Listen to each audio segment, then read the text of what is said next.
like to start by setting the scene for where healthcare architecture fits into the bigger picture. And traditionally, healthcare has focused mainly on diagnosing and treating illness, what's often called the pathogenetic perspective. But that focus is shifting currently, and there is now a lot of broader approach that looks at the prevention, overall well-being, and long-term health outcomes.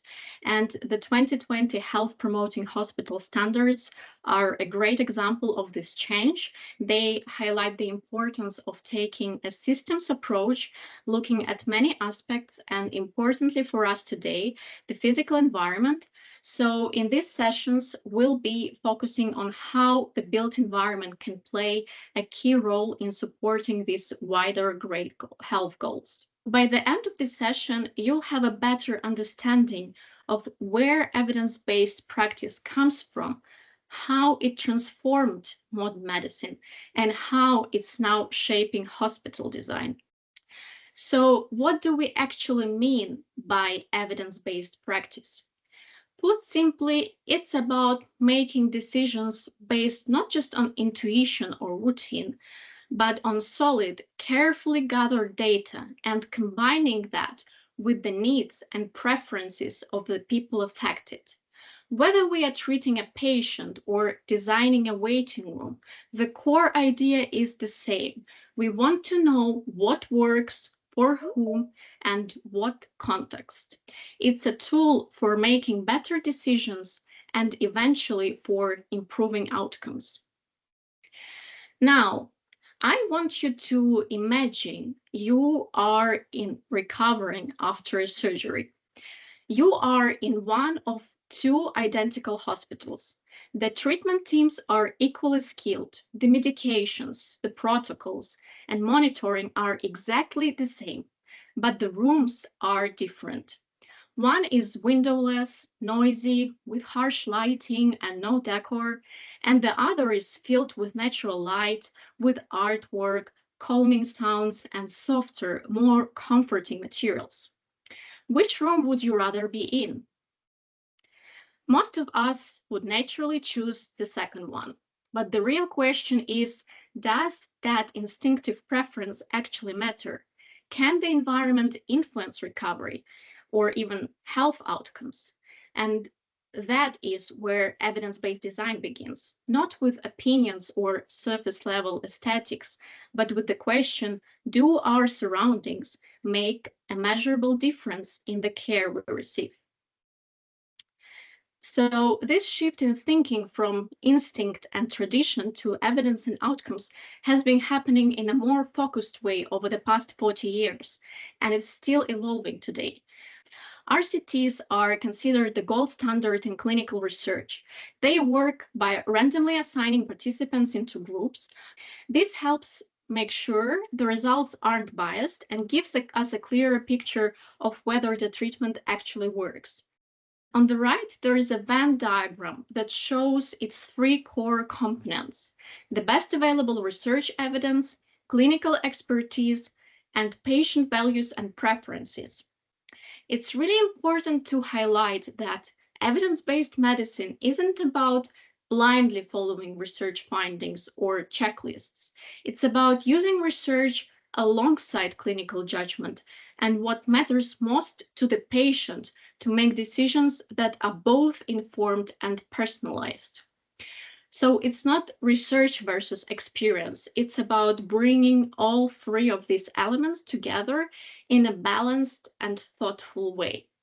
On the top of the pyramid, you also can see clinical guidelines, again, systematic reviews and meta-analysis, and they are considered with the lowest risk of bias. And at the bottom, we have expert opinions, which, while still valuable, they carry a higher risk of bias and are less robust when it comes to informing clinical decisions.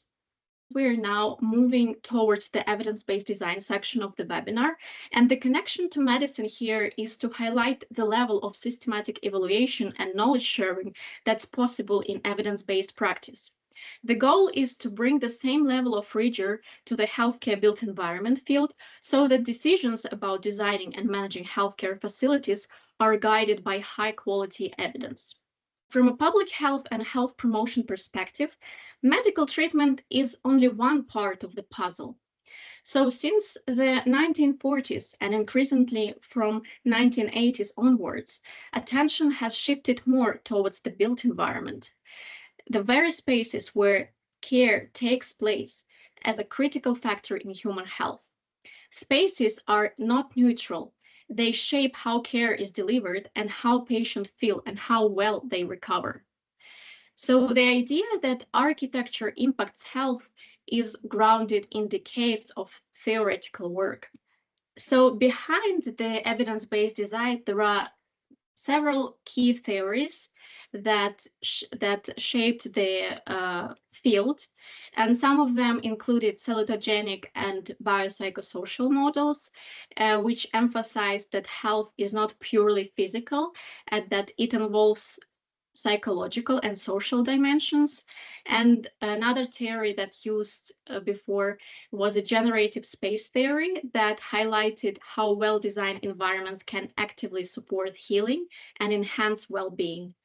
So together, these theories, they have shaped the development of evidence-based design, a practice that puts these ideas to test and applies them through research and real-world evaluation. On the right, you can see the Venn diagram, which might look familiar to you because it's quite similar to the one used in evidence-based medicine. However, in context of the healthcare built environment, the decision-making process often involves more stakeholders, and the research is typically more tangible and context-specific. That's why we see a fourth circle in this diagram, representing the crucial role of context, such as organizational, cultural, social, and physical environments. I'm sure that many of you are familiar with the work of Roger Ulrich. It was already mentioned in our previous webinar, as he was one of the pioneers in the field, and his research was instrumental in showing that changes in built environment, particularly something as simple as window view, can influence the health outcomes of patients. I realize the text on this slide may be too small for you, especially for those watching on their phones. So I've highlighted just the names of the design categories to give you a sense of the range of features being evaluated in the evidence-based design research. This particular list comes from a literature review of around 150 articles. And I've also included a citation on the slide for another comprehensive review of over 400 articles co-authored by Elke, one of the founders of our task force. It's definitely worth looking into these papers if you are interested in the background of design features, research methodologies, and trends in the field. And this next slide, this is a different table that shows a summary of the outcomes studied in evidence-based design research. Broadly speaking, these outcomes fall into three main groups: patient and visitor outcomes, staff outcomes, and organizational outcomes. For those who'd like to start exploring the evidence after the webinar, think of it as a starter pack, a selection of resources where you can begin to search for and read relevant studies. On the left, you'll see a literature review, which includes and cites numerous research studies, making it a strong source of evidence. And in contrast, guidance documents are sometimes less thoroughly based on research, which is an important distinction from the medical field, where guidelines usually sit at the top of the evidence hierarchy. Here in the built environment field, we are still working toward the same level of evidence-based rigor in our guidance documents.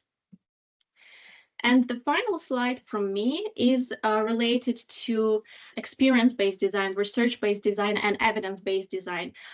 And if you want to discover in depth this specific question, I just recommend you to look into the paper cited on this slide. So thank you so much. This is all from me, and I hand over to Mike.